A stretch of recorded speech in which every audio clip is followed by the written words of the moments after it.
Herzlich willkommen, liebe Freunde. Hier ist mal wieder euer Gobda und heute zeige ich euch mal so ein bisschen meine City. Ist gerade Ende der Season, also sieht man mal so ein bisschen den Progress, den ich jetzt innerhalb von einer Season gemacht habe. Ihr seht, gerade ein Gebäude wird noch ausgebaut. Das ist meine Wilderhalle, also das Hauptquartier. Das baue ich gerade auf Level 25 auf oder auf Stufe 25. Dann habe ich das auch endlich fertig.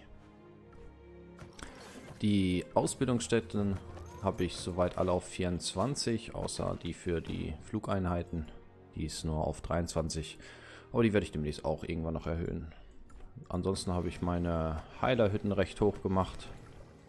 22 sind die letzten beiden, der ist 23, der 24. Damit ich auch möglichst schnell und möglichst viel Elixierheilung habe für die nächste Season, falls es dort etwas mehr Kämpfe geben wird. Ja, bei den Produktionsstätten habe ich hier so ein bisschen angefangen nachzuziehen. Ups. Aber hauptsächlich habe ich die eine halt auf 24. Und jetzt gerade mache ich die nächsten zwei auf 24. Und die werden als nächstes drankommen nebenbei.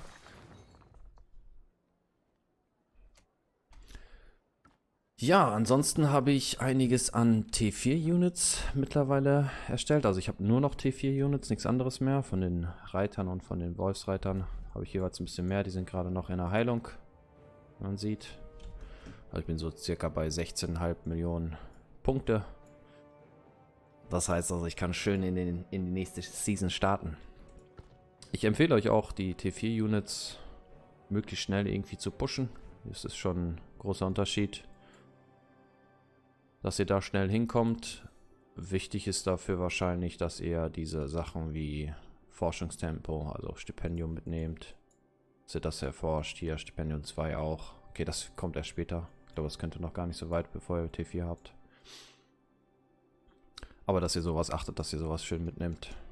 Dann geht es möglichst schnell, dass ihr zu T4-Units kommt. Da habe ich auch am Anfang erst die Mages gefokust, weil mein beste Hero-Combo sind halt Lydia und Velen. Und deswegen habe ich mir gedacht, okay, da das mein stärkster Trupp sein wird, werde ich erstmal meine Magier fokussieren. Deswegen habe ich auch von denen 200.000 schon. Soll ja, nächste Season soll ja die Kapazität erhöht werden, soweit ich gehört habe. Ja, wollen wir mal sehen, was dann Schönes noch passiert. Ansonsten, ja, die anderen Gebäude, Allianzmarkt muss ich ja höher ziehen. Was jetzt länger dauern wird, wird die Sammeltrommel und der Wachturm sein. Dafür braucht man ja diese schönen Treaties. Das heißt also, das wird noch ein bisschen dauern, bis das durch ist. Ansonsten bei der Forschung werde ich wahrscheinlich als erstes auch weiterhin auf die T5 Hexen gehen, also auf die Magier, weil wie gesagt, mein stärkstes Hero-Team ist derzeit meine Magier-Kombo von Lydia und Velen. Und danach werde ich auf die Speerkämpfer gehen, weil ich finde, dass die Fernkämpfer so mit die stärksten Einheiten haben. Ich habe leider sehr schlechte oder nicht so gute Kev-Heroes, deswegen habe ich das bisher sehr vernachlässigt und weil ich sehr viel Getter und deswegen viel Rhinos ausgebildet habe. Aber ich habe sie da, die werden aber wahrscheinlich von mir entweder als vorletztes oder als letztes erforscht werden. Das finde ich übrigens auch ganz gut an meiner Klasse, also dass ich die Orks habe. Ich habe hier einmal die normalen Speerkämpfer, ganz normale Reiter und ich habe fliegende Speerkämpfer, also fliegende Fernkämpfer. Ich find den Vorteil halt bei den Fernkämpfern, dass man gegen Mage-Einheiten, also gegen Magier-Einheiten, höheren Gegenangriffsschaden macht, als sie euch Schaden machen mit ihren normalen Angriff. Also ihr macht denen sozusagen mehr Schaden, während die euch angreifen. Und deswegen finde ich die eigentlich recht nice. Ich habe ja auch da meine Combo gebaut, mein Dream Team für mich persönlich ist einmal Crack. Bei den Talenten bin ich komplett auf Mobility gegangen. Da kriege ich hier einmal 6% dazu, hier 15%, 10%, 10%, nochmal 10%. Da sind wir hier schon bei 45, 51% nur durch diese Passive. Dann habe ich noch so ein bisschen als Jäger den geskillt, dass er, wenn er angreift oder Wutfähigkeiten macht, dass er dann auch nochmal eine dazu kriegt. Oder nächste Season werde ich wahrscheinlich auch auf diesen Perk hier gehen. dass der alle 90 Sekunden, einmal wenn du ein Artefakt benutzt, kriegst du 10 Sekunden lang nochmal einen 50% Boost. Ich weiß noch nicht, ob diese Eile die Eile praktisch überschreibt von dem Artefakt selber, das ich gerade bei dem nutze, also hier die Feder des Quellenvogels. Muss mal sehen, ob man das visuell so ein bisschen sehen kann. Ansonsten den will ich auch noch erwecken. Den würde ich dann mit Thea zusammenspielen. Wo ist er? Hier. Die habe ich auch schon mittlerweile recht gut. Und das wird dann sozusagen mein Jagd-Squad. Die werden ein bisschen die Farmer hunten oder ein bisschen Bilder ärgern. Vielleicht auch den ein oder andere Mage-Einheit. Stelle ich mir ganz lustig vor. Bin ich mal gespannt, wie das läuft demnächst. Ansonsten hatte ich ja eben schon gesagt, für Mage ist so mein Main-Damage-Dealer-Team Velen und Lilia.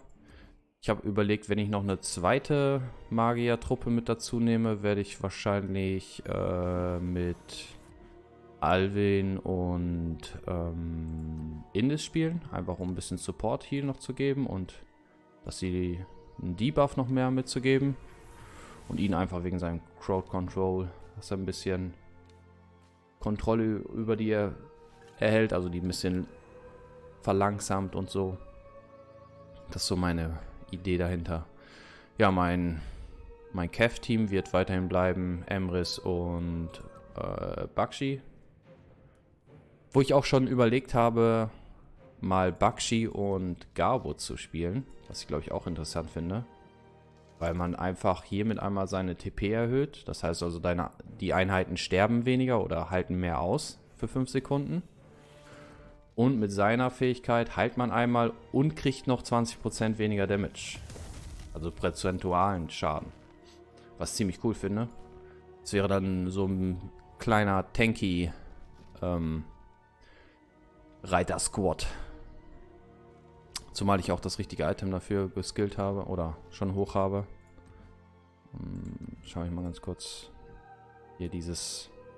Kriege ich auch nochmal Verteidigung dazu.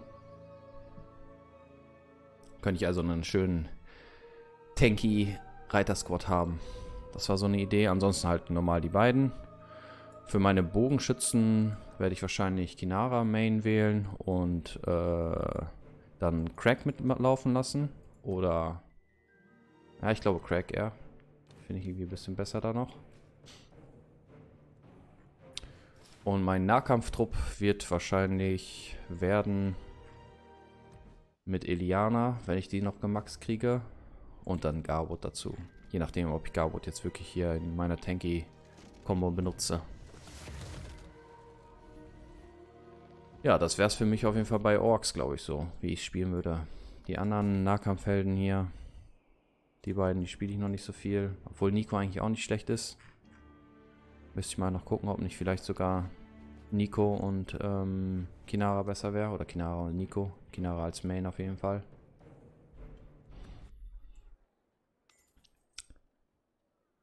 So, ansonsten, ja, Allianzzentrum habe ich auf jeden Fall auch auf 24, ist klar. Hatte ich ja schon mal in einem anderen Video gesagt, dass das für mich Prioritäten hat, dass man möglichst viele Hilfen kriegt. Ja, ansonsten freue ich mich sehr auf Season 2. Bin mal gespannt, was so alles Neues passiert. Wie die neuen Kriege werden und hoffe, ihr hattet Spaß hier. Ich danke euch, lasst ein Follow da und bis dann. Tschu tschu!